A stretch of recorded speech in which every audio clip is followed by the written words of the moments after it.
Hi friends, welcome back to my channel. ഇന്ന് ഞാൻ എളുപ്പത്തിൽ ഉണ്ടാക്കാൻ പറ്റുന്ന നല്ലൊരു അടിപൊളി ഗീ റൈസിൻ്റെ റെസിപ്പിയാണ് നിങ്ങളുമായിട്ട് ഷെയർ ചെയ്യുന്നത്. ഇപ്പോൾ കുക്കറിൽ എളുപ്പത്തിൽ ഉണ്ടാക്കാൻ പറ്റുന്ന ഒരു നെയ്ച്ചോറാണിത്. എല്ലാവരും ഇതുപോലെ ഒന്ന് ഉണ്ടാക്കി നോക്കുക കേട്ടോ. എളുപ്പത്തിൽ തന്നെ നമുക്ക് ഈ നെയ്ച്ചോറ് തയ്യാറാക്കാവുന്നതാണ്.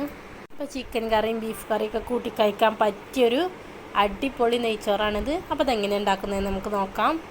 ഇതുണ്ടാക്കാനായിട്ട് 5 ലിറ്ററിൻ്റെ ഒരു കുക്കറാണ് ഞാൻ എടുത്തിട്ടുള്ളത്. അതിലേക്ക് സൺഫ്ലവർ ഓയിൽ ഒഴിച്ച് കൊടുക്കാം.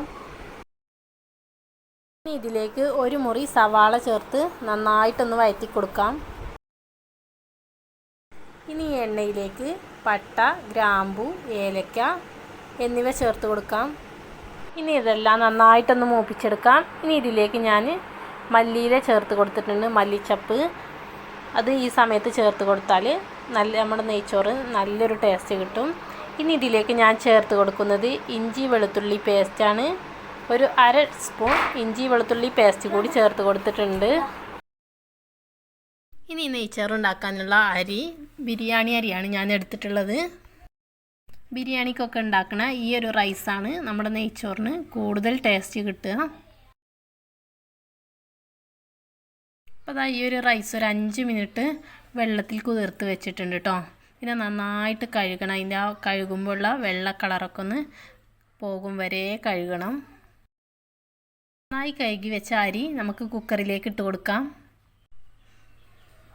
ഇനി എന്താ ഈ ഒരു പാത്രത്തിലാണ് കേട്ടോ. ഈ പാത്രത്തിൽ ഫുള്ളാണ് ഞാൻ അരി എടുത്തിട്ടുള്ളത്.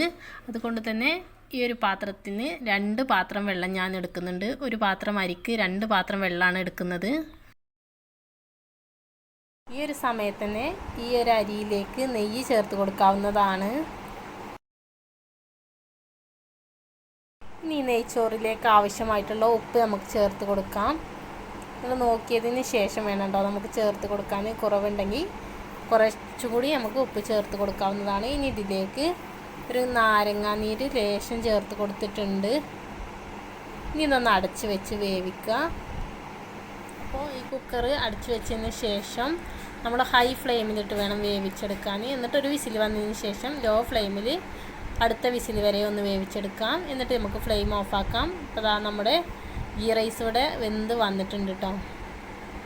കുക്കറിലായതുകൊണ്ട് തന്നെ കട്ടകളായിട്ടായിട്ടുണ്ടോ നമ്മുടെ ഈ നെയ്ച്ചോറ്.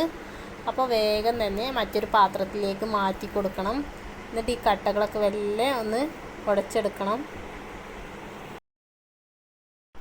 ഇനി ഞാൻ ഈ നെയ്ച്ചോറിലേക്ക് കറിവേപ്പില ചേർത്ത് കൊടുക്കുന്നുണ്ട്. ഇത് നിങ്ങൾക്ക് ഇഷ്ടമാണെങ്കിൽ ചേർത്ത് കൊടുത്താൽ മതിയാകും. ഇതിലേക്ക് ഞാൻ ചോറ്റോലയൊക്കെ ചേർത്ത് കൊടുക്കുന്നുണ്ട് കേട്ടോ. ചോറ്റോല ചേർത്താലും നല്ല ടേസ്റ്റ് ആയിരിക്കും നെയ്ച്ചോറിന്. അപ്പോൾ വളരെ ടേസ്റ്റി ആയിട്ടുള്ള പെട്ടെന്ന് തന്നെ തയ്യാറാക്കാൻ പറ്റുന്ന നല്ലൊരു നെയ്ച്ചോറിൻ്റെ റെസിപ്പിയാണിത്. എല്ലാവരും ഇതുപോലെ ഒന്ന് ട്രൈ ചെയ്ത് നോക്കുക. എൻ്റെ വീഡിയോ നിങ്ങൾക്ക് ഇഷ്ടമായെങ്കിൽ ലൈക്ക് ചെയ്യുക, ഷെയർ ചെയ്യുക, സപ്പോർട്ട് ചെയ്യുക, സബ്സ്ക്രൈബ് ചെയ്യുക. Thank you for watching.